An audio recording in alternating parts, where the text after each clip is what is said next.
નમસ્કાર દર્શક મિત્રો, આઈએસઆરટીસી ન્યૂઝમાં આપનું હાર્દિક સ્વાગત છે। હું છું આપની સાથે સંધ્યા। તો સમાચારની શરૂઆત કરતા પહેલા નજર કરીશું આજના મુખ્ય સમાચાર પર। ભરૂચના ઢાલથી મોહમ્મદપુરા સુધીના માર્ગ બનાવવામાં કોબાચારી। કોન્ટ્રાક્ટરે ડામર કપચીનો ઉપયોગ બરાબર નહીં કરતા સવારે રોડ ઉખડી જતા વાહન ચાલકોને અકસ્માતનો ભય। સ્થાનિકોએ મચાવ્યો ભારે હોબાળો। કરણી સેનાના રાષ્ટ્રીય અધ્યક્ષ રાજ શેખાવતે ભરૂચમાં પત્રકાર પરિષદ સંબોધી। આવનાર સમયમાં સંમેલનને લઈ માહિતી પૂરી પાડી। અંકલેશ્વર આમલા ખાડી બ્રિજ પાસે લક્ઝરી બસ અને સરકારી બસ વચ્ચે અકસ્માત। 16 થી વધુ લોકોને ઈજા થતા સારવારથી ખસેડાયા। મંજૂરી વિના પદયાત્રા યોજના આપના ધારાસભ્ય સહિત 70 થી વધુ લોકો સામે રાજપાટી પોલીસ મથકમાં ફરિયાદ। પોલીસે કર્યો ગુનો દાખલ। તાજેતરમાં જ રાજ્યમાં અધિકારીઓની બદલીઓનો ગંજીફો ચીંપાયો હતો, જેમાં ભરૂચના કલેક્ટર તુષાર સુમેરાની રાજકોટ મ્યુનિસિપલ કમિશનર તરીકે બદલી કરવામાં આવી હતી। તેમના સ્થાને ગૌરાંગ મકવાણાની નિયુક્તિ કરવામાં આવી છે। આજરોજ ગૌરાંગ મકવાણાએ ભરૂચ કલેક્ટર તરીકે વિધિવંત રીતે ચાર્જ સંભાળ્યો હતો। આ પ્રસંગે અધિકારીઓ અને કર્મચારીઓ દ્વારા તેમને શુભકામનાઓ પાઠવવામાં આવી હતી। ગૌરાંગ મકવાણા ગાંધીનગર ખાતે ઇન્ડસ્ટ્રીયલ એક્સટેન્શન બ્યુરોના મેનેજિંગ ડિરેક્ટર તરીકે સેવા આપી ચૂક્યા છે અને હવે ભરૂચ કલેક્ટર તરીકે ફરજ બજાવશે। ઔદ્યોગિક નગરી એવા ભરૂચમાં તેમની સામે અનેક પડકારો રહેલા છે। અમદાવાદ ક્ષત્રિય એકતા મહાસંમેલન સંદર્ભે કરણી સેનાના રાષ્ટ્રીય અધ્યક્ષ રાજ શેખાવત ભરૂચ જિલ્લામાં આમંત્રણ માટે ભરૂચ સહિત ગ્રામ્ય વિસ્તારની મુલાકાતને લઈ ક્ષત્રિય એકતા મહાસંમેલનના આયોજનનો હેતુ સ્પષ્ટ કર્યો હતો। ક્ષત્રિયની અસ્મિતા અને પાઘડીના સ્વાભિમાન સંદર્ભે એક પહેલના ભાગરૂપે બધા ક્ષત્રિયોને એક મંચ પર લાવવાની નેમ સાથે અમદાવાદ ખાતેથી 22મી ડિસેમ્બરના રોજ ક્ષત્રિય એકતા મહાસંમેલનનું આયોજન કરવામાં આવ્યું છે। જે અંતર્ગત ભરૂચ સહિત સમગ્ર ગ્રામ્ય વિસ્તારોમાં આમંત્રણ રૂટ યાત્રા સંદર્ભે કરણી સેનાના રાષ્ટ્રીય અધ્યક્ષ રાજ શેખાવત સહિત અન્ય અગ્રણીઓએ ભરૂચ ખાતે પત્રકાર પરિષદ યોજી હતી। ભરૂચના રાજપૂત છાત્રાલય ખાતે આયોજિત પત્રકાર પરિષદમાં તેઓએ કહ્યું હતું કે સરકાર દ્વારા ક્ષત્રિય સમાજની અસ્મિતા અને સ્વમાનને ઠેસ લગાવવામાં આવી રહી છે। આવા પ્રહારના ઉત્તર રૂપે અમદાવાદ ખાતે ક્ષત્રિય એકતા મહાસંમેલનનું આયોજન કરવામાં આવ્યું છે, જેમાં તમામ રાજકીય અગ્રણીઓને આમંત્રણો પાઠવવામાં આવ્યા છે। જે બાદ તમામ રાજ્યો ખાતે પણ આવા મહાસંમેલનોના આયોજનો આગામી દિવસોમાં કરવામાં આવનાર છે।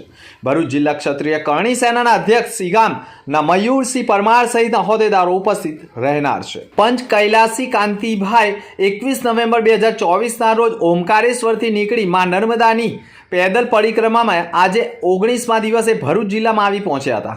ભરૂચના જાણીતા સાયકલિસ્ટ શ્વેતા વ્યાસ દ્વારા ભાવભીનું સ્વાગત કરવામાં આવ્યું હતું। કાંતિભાઈ ભંડારી ગુજરાતના જાણીતા સાયકલિસ્ટ, એથ્લેટ અને પર્વતારોહક છે।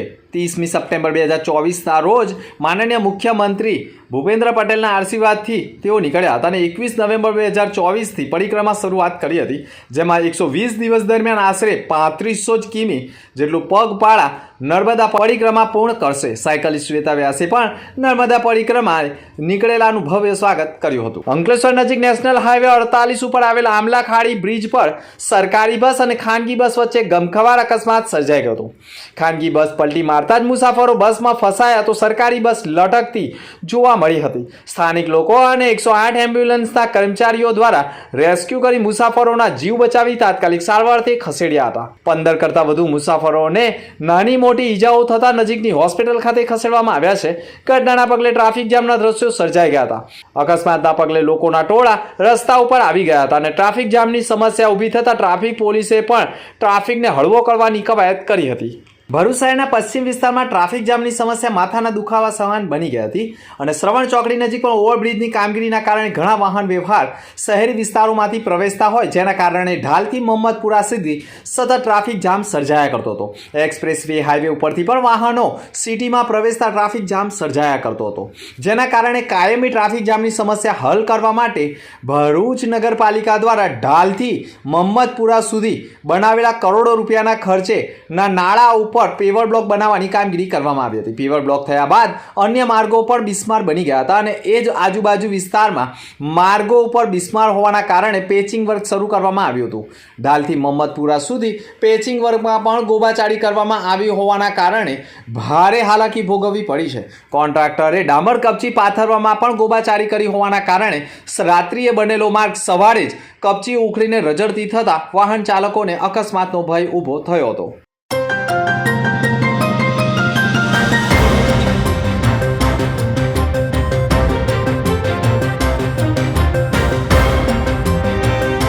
રાજપાડીના પોલીસ ઇન્સ્પેક્ટર એચબી ગોહિલે દ્વારા જાતે ફરિયાદી બનીને નોંધવામાં આવેલા ગુનાને લઈને વિવાદ ઊભો થયો છે.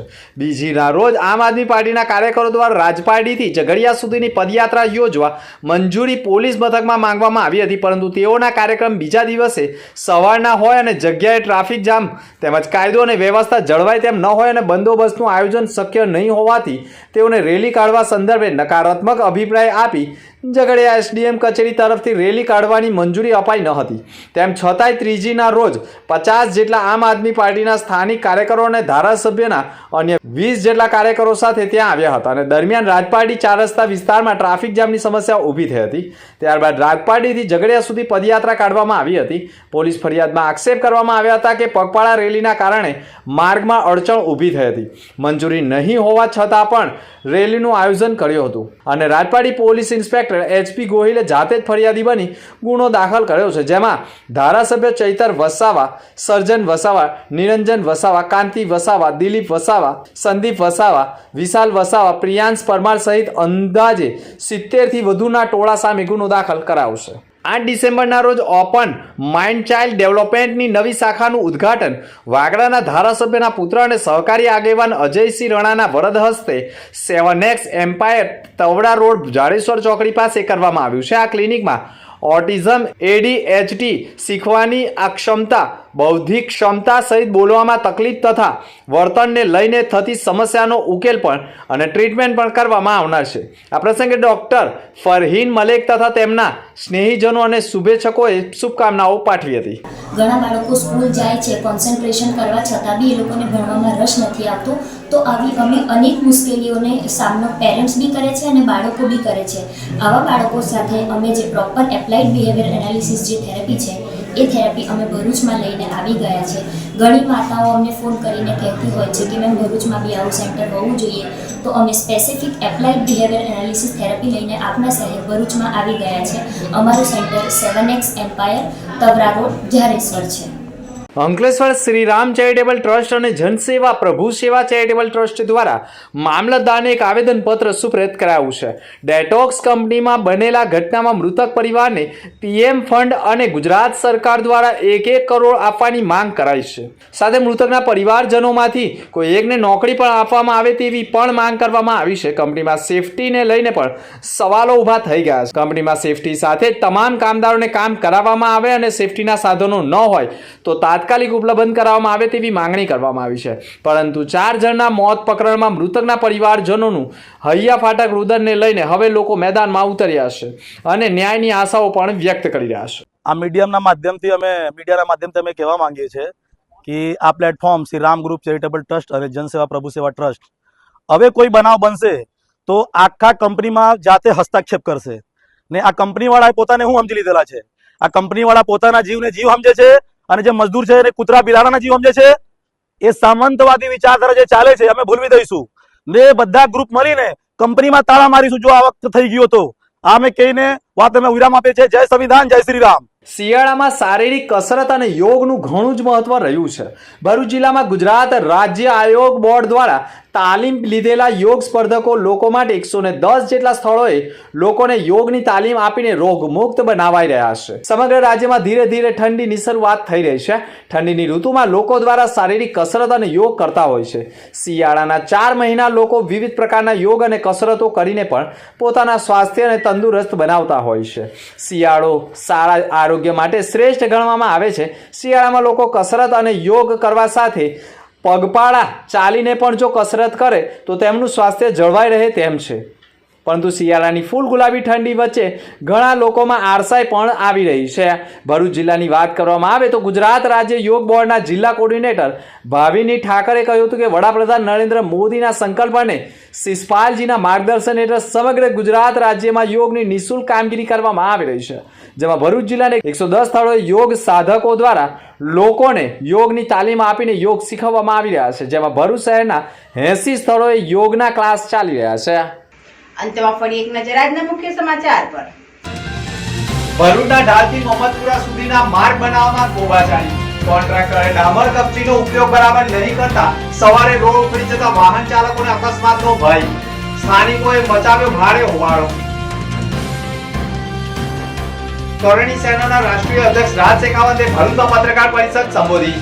આવનાર સમયમાં સંમેલનને લઈ માહિતી પૂરી પાડી. અંકલેશ્વર આંબલા ખાડી બ્રિજ પાસે લક્ઝરી બસ અને સરકારી બસ વચ્ચે અકસ્માત. 16 થી વધુ લોકોને ઈજા થતા સારવારથી ખસેડાયા. મંજૂરી વિના પદયાત્રા યોજના આપના ધારાસભ્ય સહિત 70 થી વધુ લોકો સામે રાજપાટી પોલીસ મથકમાં ફરિયાદ. પોલીસે કર્યો ગુનો દાખલ. તો હતા અત્યાર સુધીના સમાચાર. નવા સમાચાર સાથે ફરી મળીશું. નમસ્કાર.